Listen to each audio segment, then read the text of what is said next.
가지 우리나라 코스피에 영향을 주고 있는 요인 더 살펴보면 모두들 주목하고 계시죠. 바로 SK하이닉스가 나스닥에 상장됐다는 소식. 사실 올해 가장 뜨거운 투자처다라고 하면서 모두가 기대를 하고 있었잖아요. 맞습니다. 이 글로벌 자금이 유입될 거다라고 해서 이 호재로 작용할 거다 이런 관측이 있었잖아요. 그런데 막상 뚜껑을 짠 하고 열어봤더니 이 기대보다는 우려가 좀 더 컸습니다.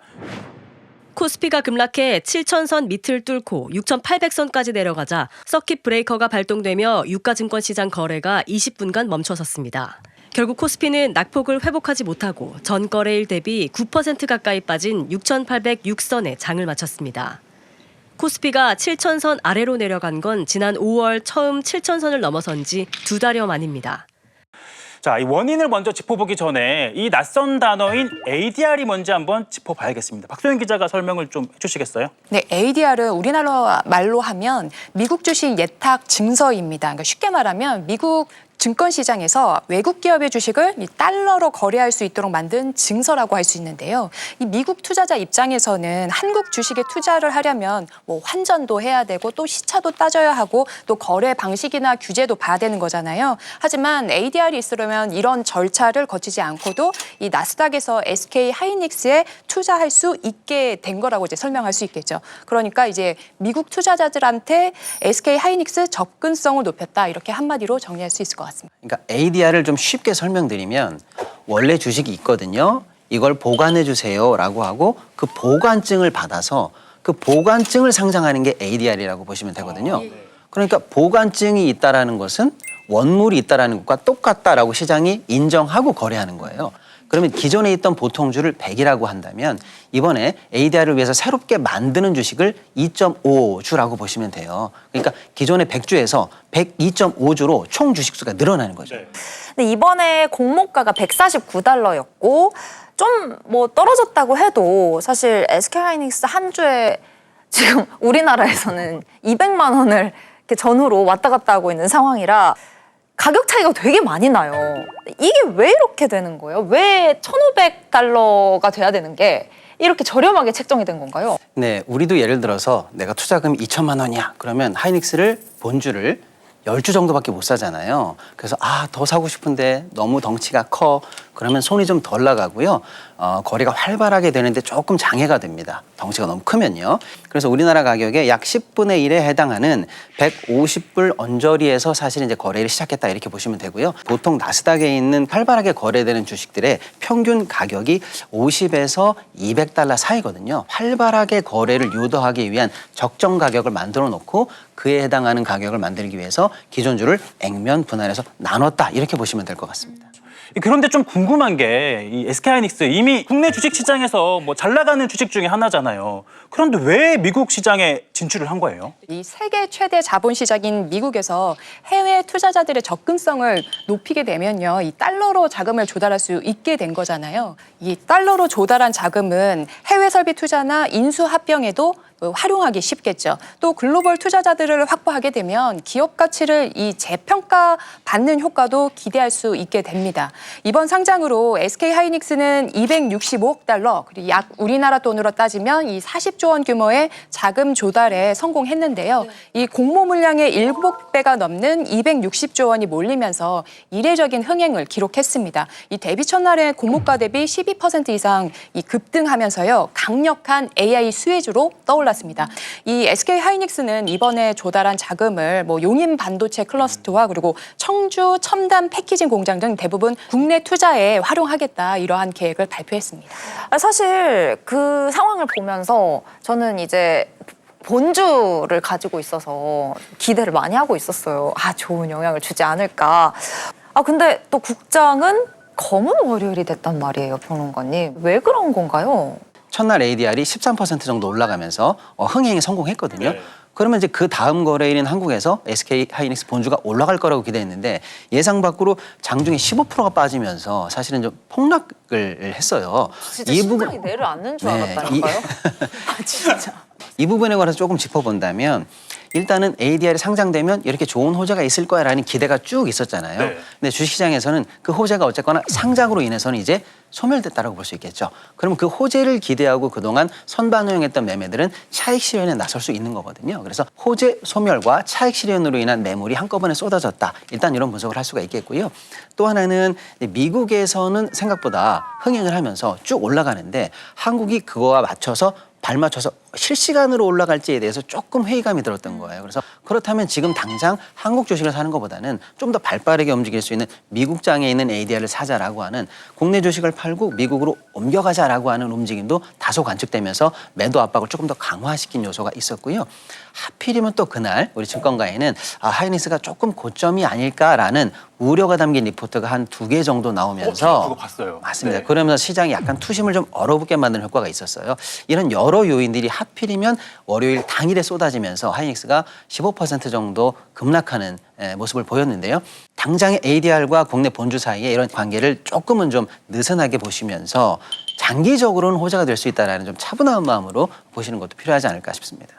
사실 글로벌 뭐 투자 은행들이 차라리 ADR을 사고 본주는 팔아라 이렇게 권고를 하기도 하더라고요. 근데 그렇게 되면 본주 가치가 계속 떨어지는 건 아닌지 걱정도 되거든요.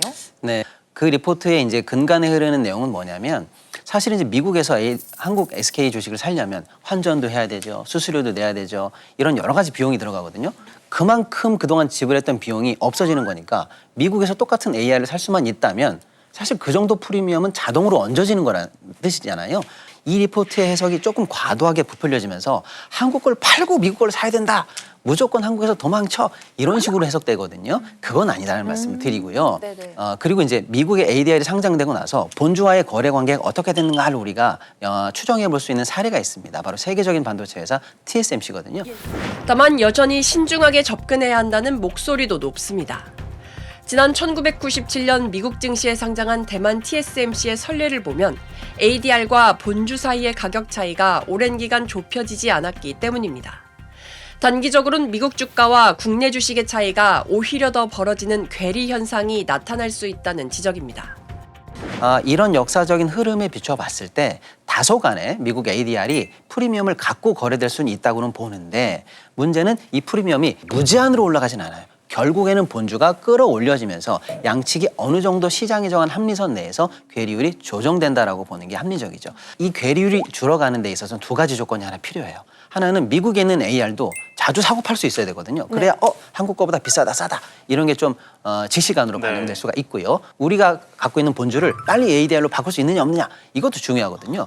그래야 괴리율이 실시간으로 좁혀질 가능성이 높거든요. 그런데 미국에 상장돼 있는 ADR은 지금 상장 초기이기 때문에 많은 기관 물량들이 사실은 락업이라고 해서 쉽게 팔지 못하는 물량으로 좀 잡혀 있는 것도 있어요. 이게 본격적으로 해제가 돼야 유동량이 조금 더 늘 것 같고요. 현재 ADR은 국내 본주의 2.5% 정도만 보관이 돼 있어요. 그런데 앞으로 얼마까지 늘 수 있냐라고 하는 한도는 2.5%의 10배인 25%로 신고가 돼 있어요. 그러니까 장기적으로 ADR과 국내 본주의 거래가 상호 활발하게 된다면 25%까지 추가적으로 국내 주식을 사서 ADR로 바꾸고 또 ADR을 바꿔서 국내로 바꿀 수 있는 그런 시장이 장기적으로는 열릴 수 있습니다. 그렇게 된다면 미국이 인기가 있으면 있을수록 한국의 주식을 빨리 사서 보관증을 받아서 미국에 상장하면 돈을 더 벌 수 있잖아요. 그럼 이 괴리율이 줄어지는 거래가 활발해질 수 있거든요. 그럴 수 있는 시장 여건이 장기적으로는 조성될 수 있다. 결국 장기적인 시선에서 바라봐야 한다라고 볼 수 있을 것 같고요. 그럼 가장 궁금한 거는 일단 뭐 기존에 주식을 가지고 있는 사람들 말고 새롭게 주식을 좀 SK하이닉스 주식을 좀 사봐야겠다라고 하는 이 동학 개미들 입장에서는 코스피 시장에서 SK하이닉스를 사는 게 나을지 아니면 미국 시장에서 ADR을 사는 게 나을지 어떤 게 더 이득일까요? SK 하이닉스 ADR이 본주 대비 프리미엄이 얹어져 있으니까 이 국내에서 주식을 사서 뭐 미국 ADR을 전환해서 파는 이 차익 거래를 좀 기대할 수 있는 거잖아요. 이 과정에서 이 국내 주가를 좀 끌어올리는 효과도 기대할 수 있을 것 같은데 다만 이 같은 차익 거래가 얼마나 활성화될 수 있을지는 이 한국 주식을 미국 증서로 바꿀 수 있는 이 전환 한도를 얼마만큼 정해지느냐가 관건일 것 같습니다. 이 개인 투자자 입장에서는요, 뭐 해외 주식 투자에 따른 뭐 양도소득세나 아니면 뭐 환전 비용, 뭐 거래 수수료 등을 좀 함께 고려해야 하는 거잖아요. 네. 이런 비용을 감안을 하면 이 국내 투자자라면 굳이 ADR보다는 뭐 한국 시장에서 직접 투자하는 게 유리하지 않냐 이렇게 보는 분석도 많습니다. 지금 동학개미 입장에서는 어쨌든 미국 시장의 호재와 악재가 먼저 반영된 이 ADR 가격으로 참고를 하면서 좀 생각을 해봐야 되는 시기인 거잖아요. 자, 그럼 코스피 개장 전에 방향을 예측할 수 있을까요? 최근에 아주 재미있는 흐름이 나왔는데요. 지금 모든 세계 경제의 중심은 AI입니다. 그리고 그 AI의 가장 중요한 병목에 자리 잡는 게 반도체예요. 반도체 세계 원투펀치, 가장 큰 회사 2개가 우리나라에 있어요. 밤사이 한국 반도체에서 무슨 일이 생겼어라고 하면 그게 거꾸로 태평양을 다시 건너가서 미국에 영향을 줍니다. 그러니까 예전에는 미국장이 무조건 먼저야. 우리는 영향을 받는 수동적 위치야 이랬는데요. 지금 거꾸로 우리가 세계 경제의 진앙지 역할을 할 때도 많아요. 그래서 무조건적으로 미국 장만 보실 건 아니고요. 우리 장을 보고 다시 미국 장을 보고 다시 미국 장을 봤다가 다시 우리 장을 봐야 되는 이 순환적 고리가 완성됐다라고 시장을 보시는 게 좋겠습니다. 그럼 밤에도 잠을 못 자고 낮에도 잠을 못 자는 거잖아요. 주식 시장도 뭐 K 주식 뭐 이런 걸 붙여도 될 만한 만큼의 영향을 미치고 있다 이렇게 봐야 될 것 같은데 자 그런데 이 최근 이 코스피 시장을 보면 SK 하이닉스 주가만 좀 하락을 한 게 아닌 걸로 보이고 있어요. 최근 삼성전자와 SK 하이닉스가 급등락을 반복하며 레버리지 ETF 14종이 최저가를 기록했는데 고점 대비 60% 넘게 빠진 상품도 있습니다. 레버리지가 좀 출시하면서 변동성이 너무 커지다 보니까 그로 인해서 불안감이 더 커지고 약간 주식하기가 좀 꺼려지는 그 느낌이 들고. 왜 이렇게 됐냐면 ETF예요. ETF는 쉽게 말씀드리면 과일 바구니 같은 거잖아요. 여러 종목이 한꺼번에 들어있는 과일 바구니. 근데 이 과일 바구니 안에서도 삼성과 하이닉스 비중이 워낙에 높기 때문에 삼성이나 하이닉스가 오늘 급락을 했다라고 하면 등락률을 맞추기 위해서 과일 바구니 전체를 팔아야 되거든요. 그러면 과일 바구니 안에 들어있는 다른 종목이 이유 없이 유탄을 맞고 억울하게 매도가 되는 거죠. 그래서 과일 바구니 안에 있는 종목들이 동시에 매도가 되는 소위 말하면 무차별적 매도가 나오는 거예요. 그래서 장 초반에는 삼성과 하이닉스가 빠졌는데 오후 들어보니까 거의 모든 종목에 파란불이 들어온 효과가 바로 이 무차별성 ETF 때문이거든요. 그런데 5월 말 이후에는 여기다가 한술 더 뜨는 문제가 생겼죠. 바로 레버리지 ETF가 들어왔는데요. 이 종목은 쉽게 말씀드리면 삼성과 하이닉스가 올라갈 때는 1이 올라가면 나는 2배, 내려갈 때 1만큼 내려가면 나는 2배 이렇게 곱하기 2 정도의 수익률을 만들어내는 상품이 들어온 거예요. 이 떨어진 상황에서 다시 레버리지 상품이 들어가니까 이제는 곱하기 2로 맞는 증폭기 역할을 하게 된 거예요. 더 빨리 더 많이 떨어지잖아요. 그렇습니다. 그게 다시 떨어지니까 다시 이제 본주가 또 떨어지는 현상을 만들면서 악순환이 시스템적으로 지금 보이거든요. 그래서 어떤 악재가 있을 때 전 세계 시장이 예를 들어서 1, 2% 정도 빠지는데 우리 시장은 8%씩 빠지는 이유가 바로 이런 ETF와 레버리지 ETF의 곱하기 2의 작용 때문이다라고 해서 지금 시장은 이걸 다시 꼬리가 몸통을 흔든다라고 하는 웩더독 현상이 우리 시장에서 지금 시스템적으로 관측된다라고 하는 거거든요. 우리가 시총이 세계 한 5, 6위 정도 되는 그래도 큰 시장인데요. 이 시장 전체가 하루에 8%씩 오르고 내린다? 그리고 서킷 브레이커라고 하는 현상은요. 전쟁이라든지 천재지변 같은 일이 났을 때 시장을 잠깐 멈추는 비상조치거든요. 이게 몇 년에 한 번 나올까 말까 하는 네. 조치인데 일주일 동안 몇 번을 한 달에 경험하고 한두 번씩 나오거든요. 이런 건 비정상적인 거죠. 실제로 지금 하루의 거래량을 보면요. 그 대단한 삼성전자 하이닉스 거래량보다 레버리지 ETF 상품이 1위부터 10위까지를 다 차지하고 있어요. 예. 그러니까 거의 모든 국민들이, 거의 모든 투자자분들이 곱하기 2짜리를 할 거야라고 해서 사실상 투기나 도박성으로 사실은 거래하고 있다는 현상이 관측될 네. 정도니까 이런 기현상, 과도한 인기, 과도한 집중을 다소 예측 못한 것이 있지 않느냐라고 생각이 듭니다. 진짜 말씀해 주신 것처럼 사람들이 왜 이렇게 도박장을 만들어놨냐 이런 비판을 좀 많이 하고 있는 상황이에요. 막 금융당국 책임져라 뭐 책임론까지 일고 있는데 그렇다 보니 금융당국도 지금 대책을 고민하고 있는 것 같습니다. 당국에서 구체적으로 또 어떤 부분을 중점적으로 점검하게 될까요? 네, 이찬진 금융감독원장이 3주 전에 이 레버리지 상품 도입을 뭐 들어 누워서라도 막았어야 했다, 후회한다 이렇게 말했었잖아요. 근데 아직 뾰족한 대책이 나오지 않은 상황입니다. 뭐 이 원장은 자산운용사 대표들을 만나서 이 구조적인 문제로 명확한 답이 나오지 않을 것 같다, 이렇게 어려움을 토로한 것으로 좀 전해지고 있는데요. 그 이미 상장한 상품을 이 상폐 폐지하는 건 불가능할 것 같다는 그 뜻으로 해석되고 있습니다. 이미 개인들이 10조 원 가까이 순매수한 상황이거든요. 네. 빚내서 막 다 매수를 했잖아요. 네. 이 황성엽 금융투자협회장도 이 10개 증권사 CEO들을 불러서 이 대책 마련을 촉구했는데, 이 뭐 마케팅을 자제하라, 뭐 예탁금 상향을 해라, 뭐 자유규제 수준이어서요, 뭐 큰 효과를 나타낼진 의문이라는 지적입니다. 검은 월요일을 맞았던 코스피가 오늘 또다시 6% 급락했습니다. 단일 종목 레버리지 상품 영향이 큰데 이재명 대통령이 보완책을 주문한 지 하루 만에 정부가 거래 문턱을 높이는 대책을 내놨습니다. 주식 살 때 증권사에 맡기는 예탁금을 1,000만 원에서 3,000만 원으로 올렸고 오직 현금으로만 내도록 바꿨습니다.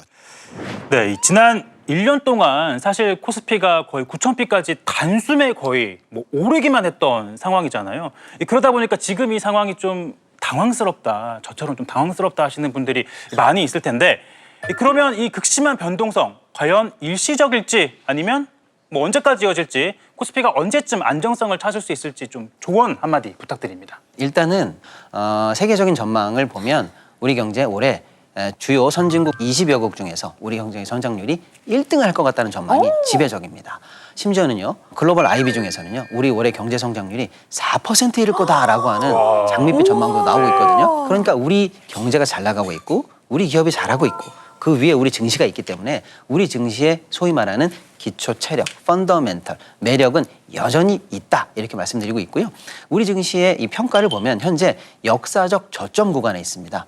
지금도 우리 증시가 제일 싸요. 그러니까 돈을 이렇게 잘 버는 회사들이 왜 이렇게 주식이 싸? 당연히 살만하다.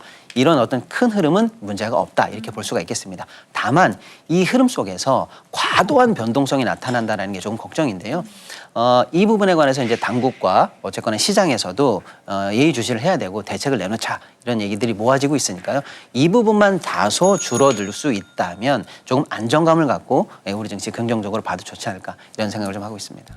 네, SK하이닉스의 화려한 데뷔 뒤 남은 숙제를 우리 증시가 어떻게 풀어갈지 계속 지켜보겠습니다.